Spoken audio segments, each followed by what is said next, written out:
Irmãos queridos, antes de termos as nossas atividades interrompidas, nós estávamos numa sequência de estudos baseados numa obra do autor Jerry Bridges, Comunidade Verdadeira. Uma série de estudos sobre comunhão, um livro muito precioso. No futuro próximo, nós vamos retomar essa série de reflexões e estudos. Nesse momento do mês de maio, eu propus pensarmos numa porção da primeira carta de Paulo aos Coríntios, e hoje nós vamos fazer a segunda reflexão. Eu queria que você abrisse sua Bíblia em 1 Coríntios 3, primeiro parágrafo dos versos 1 a 9. O tema dessa reflexão, o retrato da igreja. Essa é a parte 2. E o texto bíblico diz assim: Eu, porém, irmãos, não vos pude falar como a espirituais, e sim como a carnais, como a crianças em Cristo. Leite vos dei a beber, não vos dei alimento sólido, porque ainda não podiais suportá-lo, nem agora podeis, porque ainda sois carnais. Porquanto, havendo entre vós ciúmes e contendas, não é assim que sois carnais e andais segundo o homem? Quando, pois, alguém diz, eu sou de Paulo, e outro, eu de Apolo, não é evidente que andais segundo os homens? Quem é Apolo? E quem é Paulo?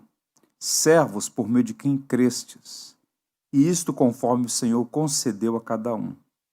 Eu plantei, Apolo regou, mas o crescimento veio de Deus, de modo que nem o que planta é alguma coisa, nem o que rega, mas Deus que dá o crescimento. Ora, o que planta e o que rega são um, e cada um receberá o seu galardão, segundo o seu próprio trabalho.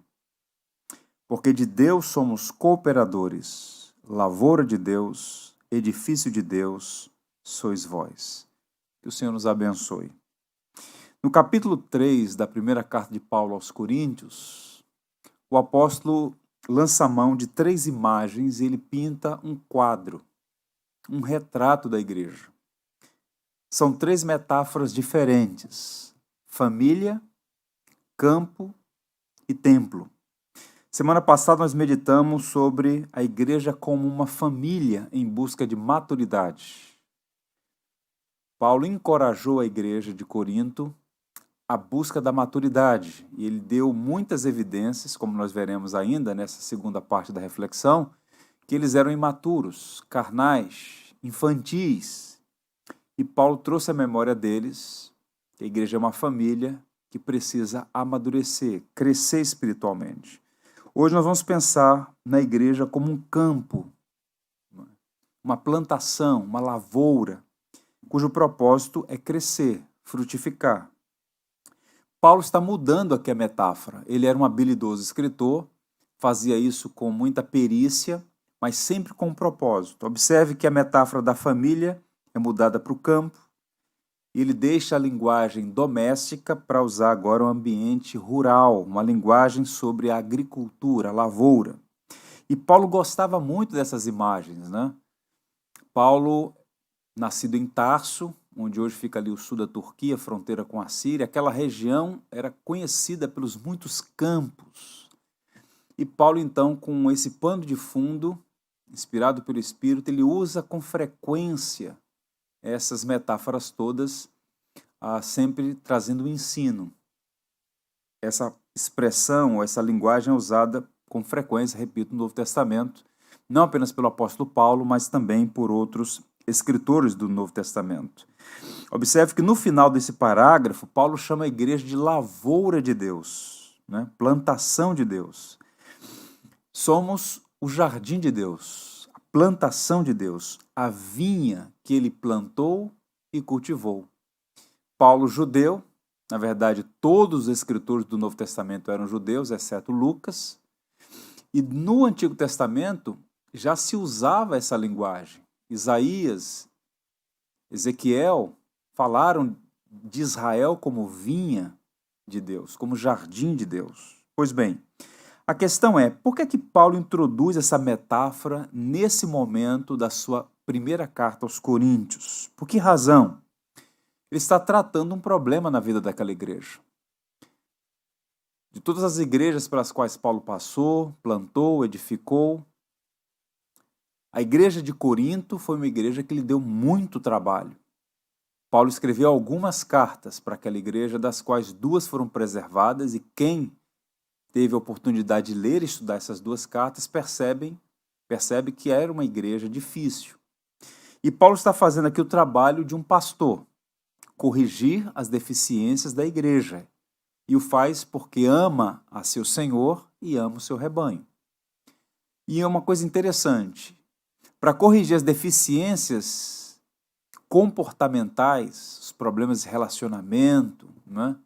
Os vícios da alma, os muitos sinais de imaturidade que estavam presentes naquela igreja, Paulo, como bom pastor / teólogo, ele usa teologia. A boa doutrina, entendimento correto sempre vai influenciar o modo de agir. Esse é um padrão que a gente encontra na Escritura e em toda a tradição cristã. Pois bem, qual era o problema daquela igreja? Entre outros, nesse parágrafo que nós lemos, em particular a partir do verso 3, porque os 2 primeiros versículos nós tratamos semana passada e já está disponível no canal da igreja, Paulo está tratando um problema específico, que nós podemos chamar de partidarismo na igreja de Corinto. Observem mais uma vez os versos 3 e 4. Porquanto, havendo entre vós ciúmes e contendas, não é assim que sois carnais e andais segundo o homem? Quando, pois, alguém diz, eu sou de Paulo, e o outro, eu de Apolo, não é evidente que andais segundo os homens? A igreja estava partidarizada, fragmentada, dividida. Havia contendas, ciúmes, disputas e tudo aquilo, na visão teológica pastoral do apóstolo Paulo, eram evidências da imaturidade, da infantilidade, da falta de estatura daqueles irmãos que Paulo chamou de carnais, infantis, sem estatura. No verso 4, identificamos pelo menos 4 partidos aqui. Os de Paulo, os de Cefas, os de Apolo e os de Cristo. Esses líderes não estavam envolvidos naquelas disputas infantis. Os 3 apóstolos aqui, Paulo, Cefas, Pedro no caso, e Apolo, eram homens de Deus, comprometidos com a glória de Deus e com a edificação da igreja. Não estavam em disputa entre si, buscando glória para si. Muito menos Cristo, que é aqui citado, né? Não sou de Paulo nem de Apolo, eu sou de Cristo, mas na verdade havia ali uma celeuma naquela igreja. Pois bem, e tudo isso estava prejudicando a igreja local. E observe que por 2 vezes Paulo usa a expressão andai segundo o homem, ou segundo os homens. Ou seja, o comportamento daqueles cristãos, e em nenhum momento Paulo coloca sob suspeição a autenticidade da fé deles, eles tinham nascido de novo, tinham recebido a graça de crer, tinham sido batizados, estavam integrados na vida da igreja. No entanto, Paulo, ao perceber atitudes daqueles cristãos em Corinto, ele vai dizer, olha, o que vocês estão fazendo é segundo os homens. E essa expressão relacionada ao capítulo anterior, capítulo 2, Paulo muito provavelmente está dizendo o seguinte, vocês estão agindo de acordo com o homem natural, não regenerado, que não discerne as coisas do Espírito. A conduta de vocês é dissonante com o Espírito que agora habita em vocês, com a nova vida para a qual vocês foram chamados. Tem que haver um antes e um depois. Nós somos chamados por Deus, das trevas para a luz, para viver como luzeiros neste mundo. O comportamento, a conduta, os relacionamentos, tudo na vida deve mudar. É bem verdade que essa mudança não é prodigiosa, da noite para o dia, é processual, mas é preciso deixar as coisas velhas para trás e avançar para o alvo que é Cristo, sendo moldados por Ele, e essa transformação, essa santificação, esse amadurecimento, esse crescimento, esse desenvolvimento da salvação, como diz Paulo aos Filipenses, não estava acontecendo, por alguns motivos, em boa parte daqueles irmãos. E Paulo vai corrigir o partidarismo infantil dos coríntios, trazendo à luz verdades importantes sobre a vida e o crescimento da igreja de Cristo. E é então que ele usa a figura, a metáfora da lavoura, do campo.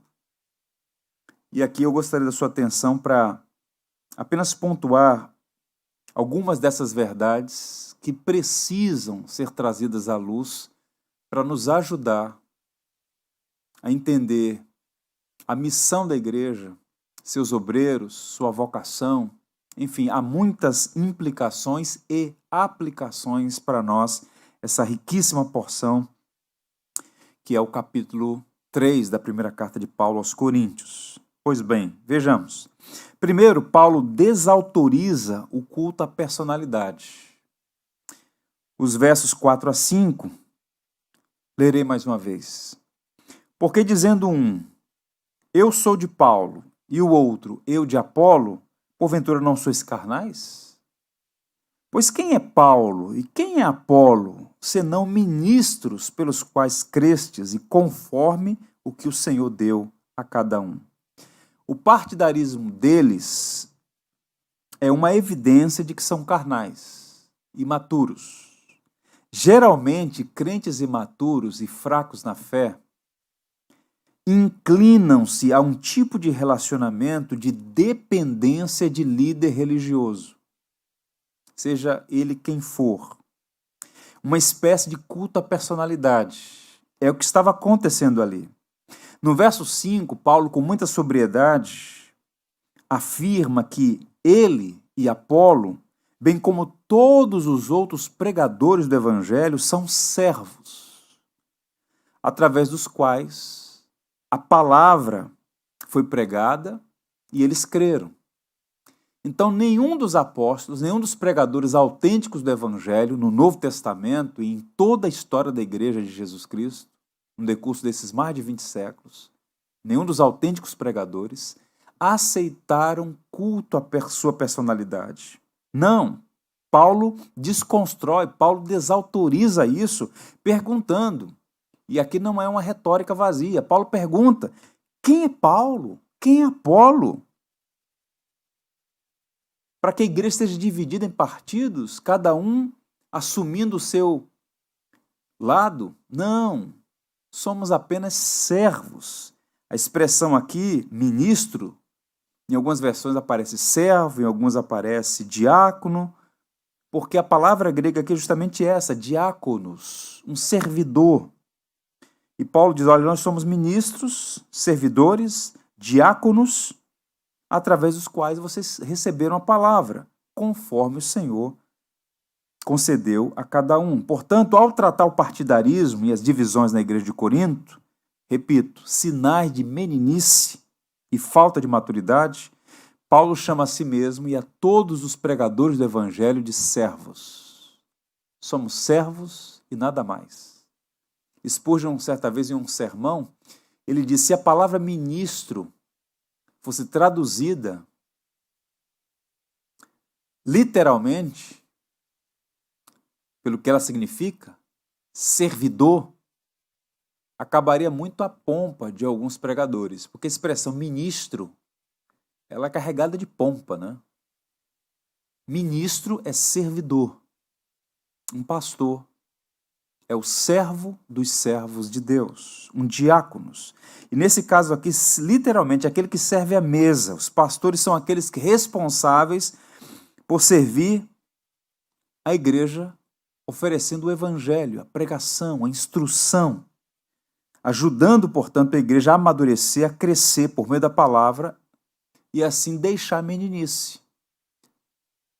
E faltava àqueles irmãos essa maturidade e esse crescimento. Paulo ficou com ele 18 meses. Não foi por falta de ensino.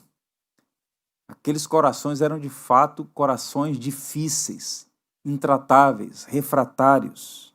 Tanto Paulo quanto Apolo tinham sido usados por Deus para ganhar vidas para Cristo, mas não eram, nem poderiam ser, objetos de culto. É razoável, irmãos, admirar e honrar homens sérios que instruem na fé. E eu mesmo tenho no meu histórico homens que me abençoaram muito e que busco sempre honrá-los e um senso profundo de gratidão a Deus por notáveis nomes na história da igreja. Mas culto à personalidade jamais. A Deus e a Deus somente. A honra, o louvor e a glória. No entanto, os crentes imaturos em Corinto estavam apegando-se à personalidade. No Brasil, não diferentemente daqueles dias, há muito culto à personalidade.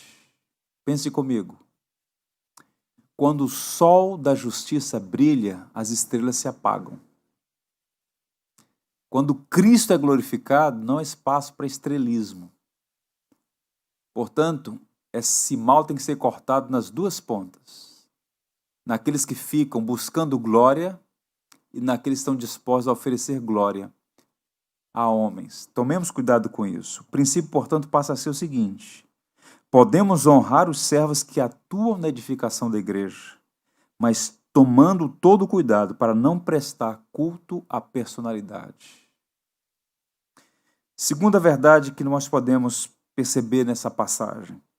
Paulo reconhece a diversidade de ministérios na igreja. Ainda no verso 5, Paulo diz algo que não pode ser ignorado. Devemos considerar a segunda parte do verso 5. Observe. Pois quem é Paulo e quem é Apolo? Senão ministros pelos quais crestes. Então o ponto aqui é: os pregadores são servos. Não devem ser objetos de culto. Mas ele tem um aditivo aí. E conforme o que o Senhor deu a cada um. Os dons e talentos são distribuídos soberanamente pelo Espírito Santo. Paulo escreve isso aos Coríntios, mais à frente.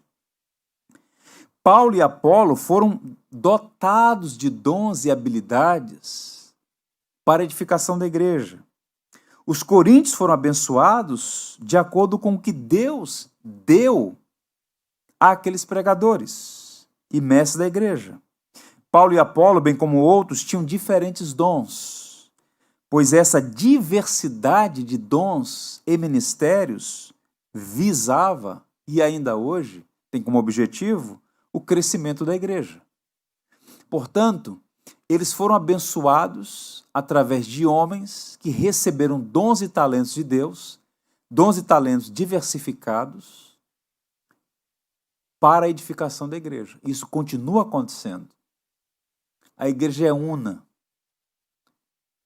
Todos os cristãos, todos aqueles que nasceram de novo, são ovelhas do bom pastor que é Cristo, o único dono da igreja, o único senhor da igreja.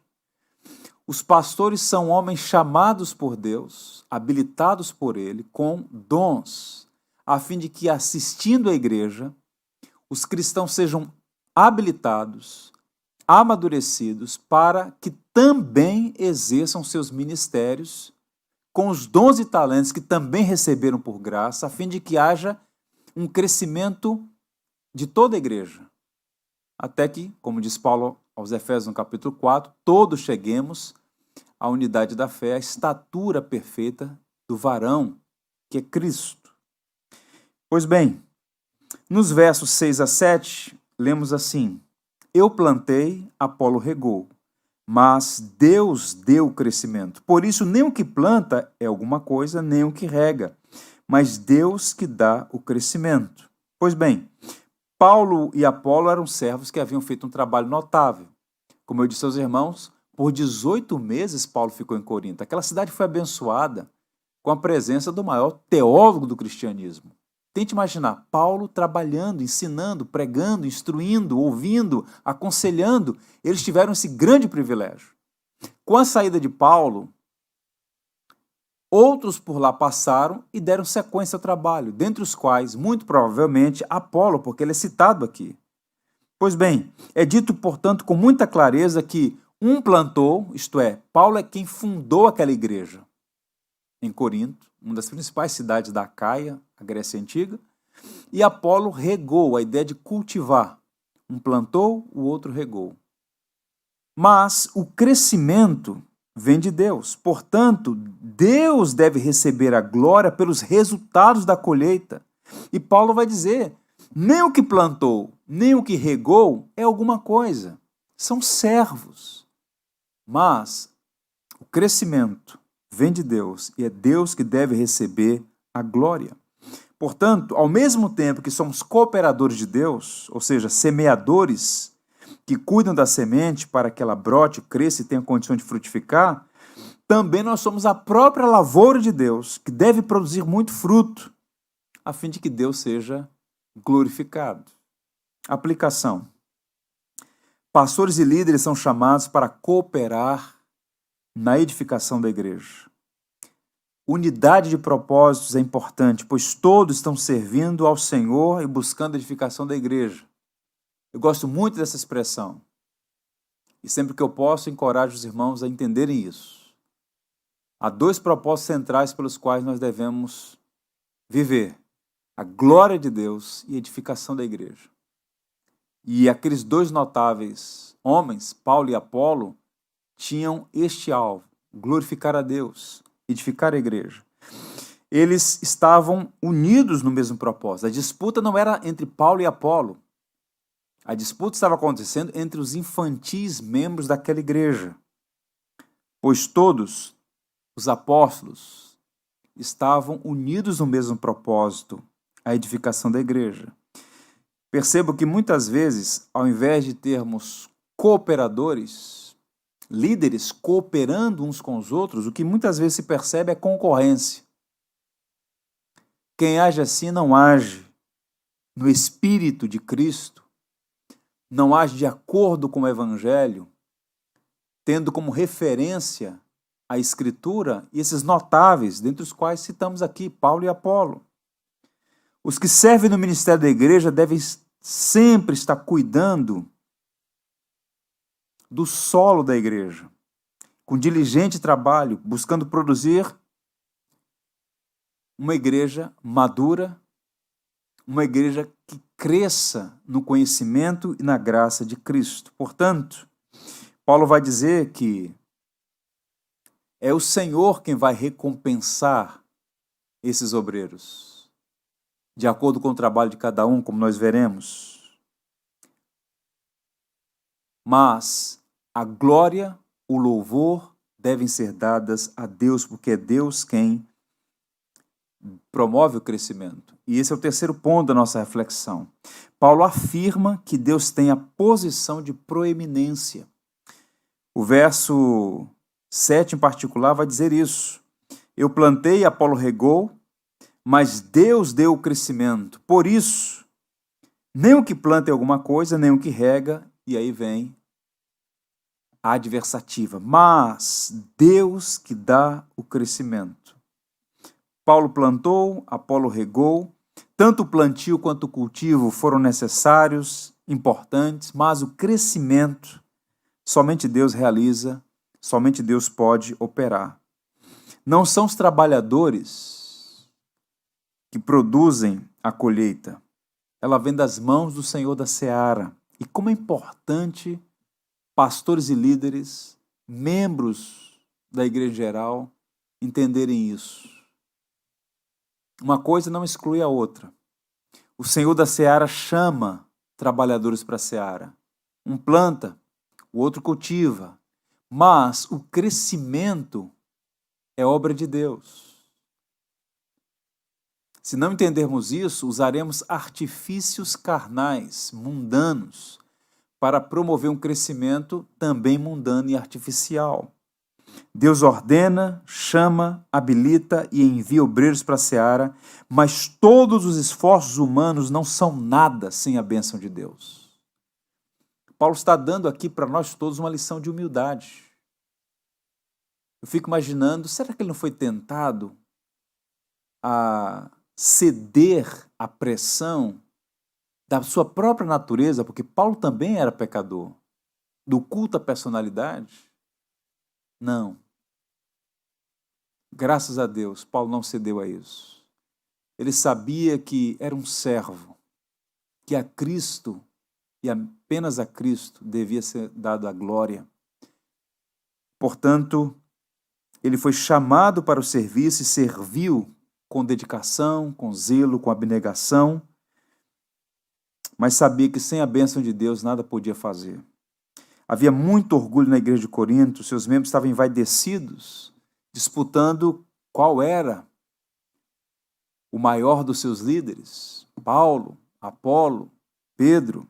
Atitude pecaminosa que sempre divide a igreja e rouba a glória de Deus. Eu queria ler para vocês um comentário do século XVII de um homem brilhante chamado Matthew Henry. Deus era o único que havia trabalhado no interior do coração dos ouvintes para fazer que a palavra fincasse raízes, brotasse e crescesse. Paulo e Apolo haviam exercitado, cada um, seus respectivos dons, um a plantar e o outro a regar, do mesmo verbo grego de dar a beber, o que o primeiro havia plantado, mas ambos se haviam limitado a uma operação exterior, ainda que necessária, para conduzir os homens aos pés da cruz. Com isso se dá a entender que os ministros de Deus não podem converter ninguém a nada, pois a conversão é uma obra de Deus, pelo que os convertidos deveriam fixar sua atenção em Deus, que dá o crescimento. Verso 7. Pois a parte dessa ação interior divina, nem o que planta é algo, nem o que rega. Que comentário sensato. Observe, o trabalho de Paulo e de Apolo eram necessários. Deus mesmo chamou para aquela atividade.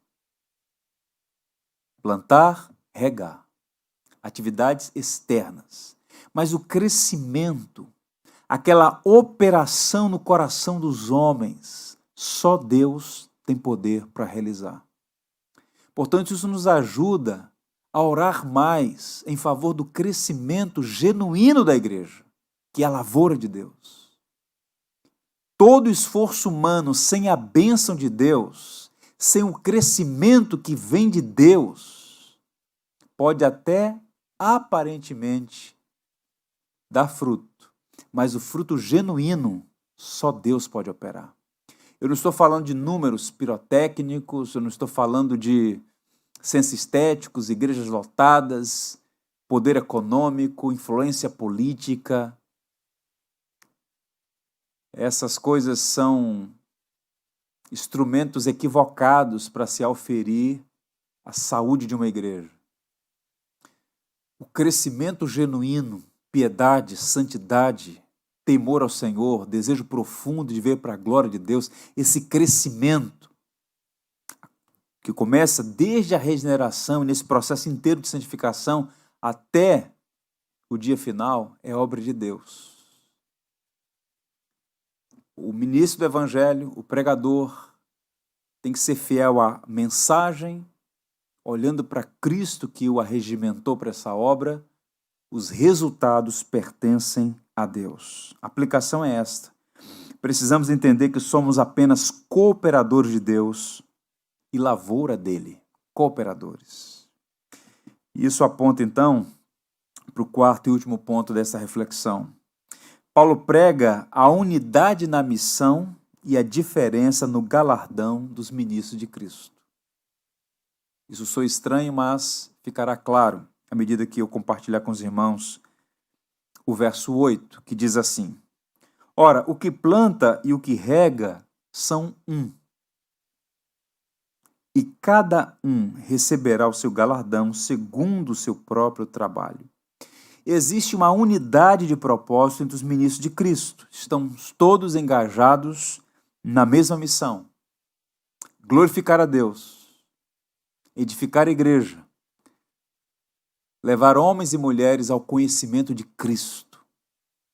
Pois bem, os três propósitos centrais pelos quais a igreja existe.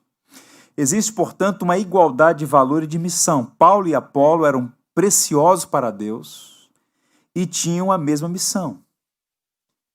Então havia uma igualdade ontológica. Paulo não era superior a Apolo, nem tampouco Apolo superior a Paulo. Ambos eram amados por Deus, preciosos para o Senhor. Ambos tinham sido salvos pela mesma graça. Ambos beberam do mesmo Espírito, foram batizados no mesmo Espírito, tinham a mesma fé, o mesmo Senhor, pregavam o mesmo Evangelho, tinham a mesma unidade de propósito. É o que Paulo está dizendo aqui. Ora, o que planta e o que rega são um. E cada um receberá o seu galardão. Aí ele entra, então, naquilo que nós podemos chamar de diferença de galardão, pois ele afirma aqui que a recompensa será de acordo com o seu próprio trabalho. E o tema, por vezes confuso, do galardão, da recompensa, que trataremos em ocasião mais oportuna, é exposto aqui. O fruto por igual pertence a Deus, mas a recompensa do servo depende do árduo trabalho, do diligente labor com que cada um emprega suas energias, seus dons, seus talentos no serviço do reino. Paulo encerra dizendo aos coríntios que os ministros de Deus não trabalham em seus próprios negócios. A igreja não é do pastor, de nenhum pastor. Ela é de Deus, pois foi comprada com o sangue de seu próprio filho. Por isso Paulo diz assim, verso 9, porque de Deus somos cooperadores, lavoura de Deus, edifício de Deus, sois vós. Somos cooperadores. Essa frase pode ser entendida de duas maneiras. Servos que trabalham juntos sob a mesma ordem. Portanto, essa é a ideia mais provável aqui, considerando aqui a exegese do texto grego. Cooperadores, ou seja, Paulo e Apolo trabalhavam juntos, cooperavam na edificação da igreja. Um plantou, o outro regou, mas eram ambos servos do mesmo Deus em cooperação, buscando o fim último, glória de Deus, edificação da igreja. Essa expressão, porque de Deus somos cooperadores, também pode ser interpretada, embora menos comentaristas sigam nessa linha, como a ideia de servos que trabalham juntamente com Deus, cooperadores de Deus na obra que é dele.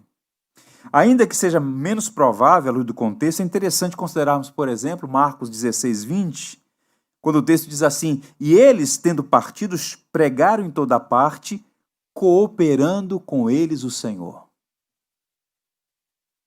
Cooperando com eles o Senhor.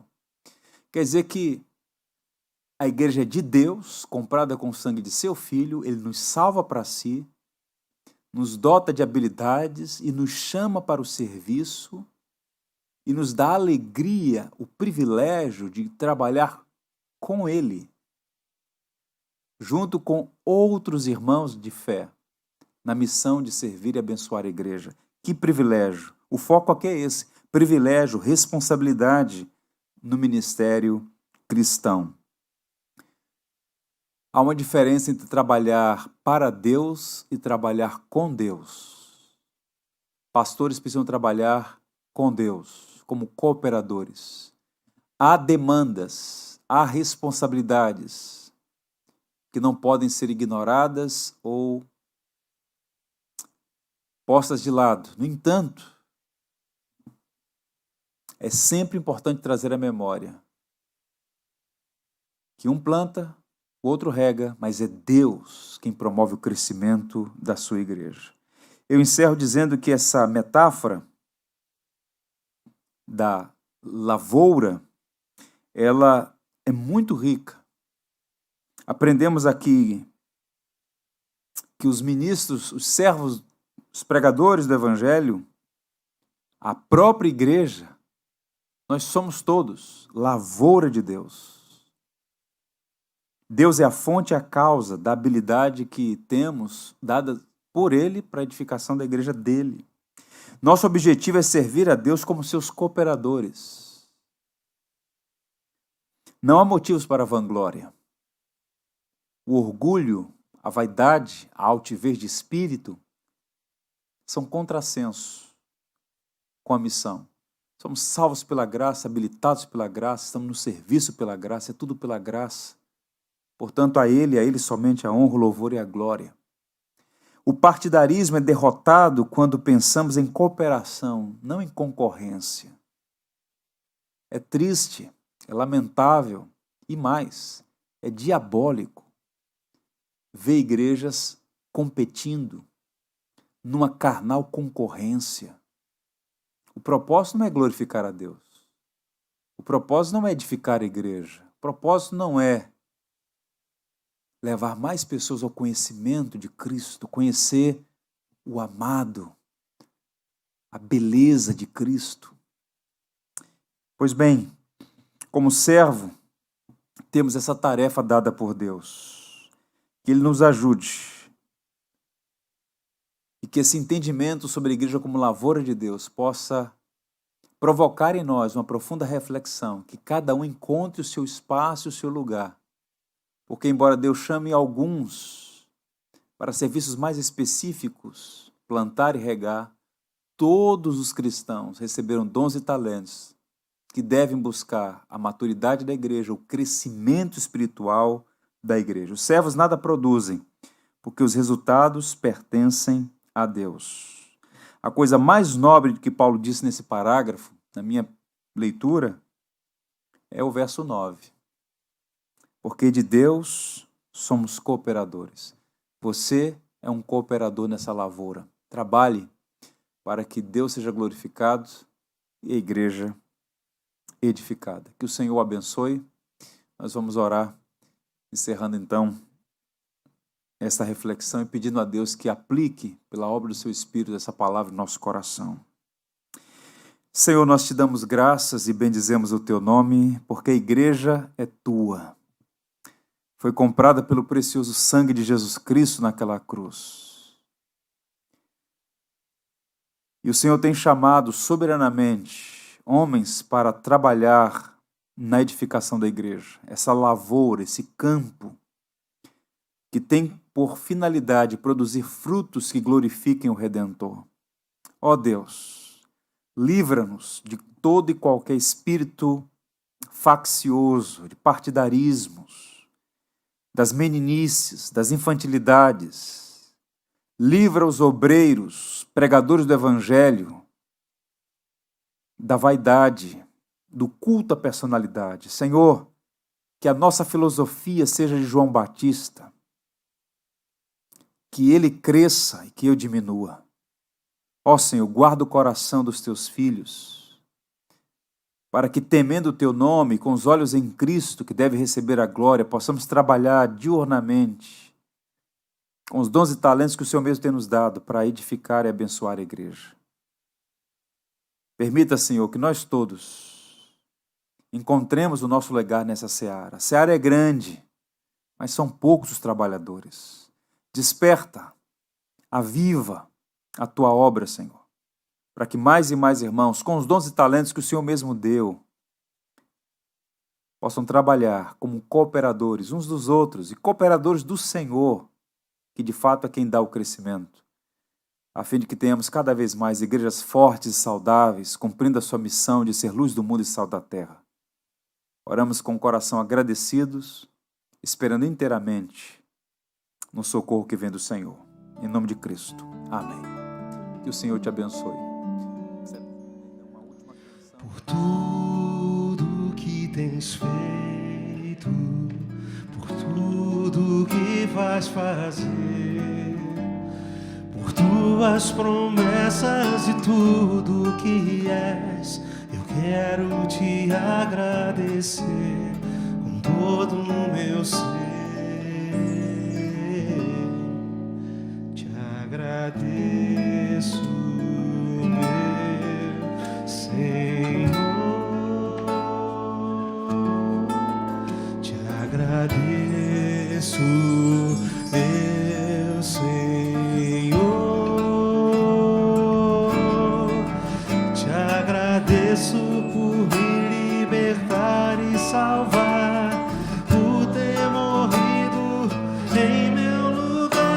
agradeço, Jesus, te agradeço, eu te agradeço, te agradeço por tudo que tens feito, por tudo que vais fazer, por tuas promessas e tudo que és. Eu quero te agradecer com todo o meu ser. E aí? Te agradeço, meu Senhor. Te agradeço, meu Senhor.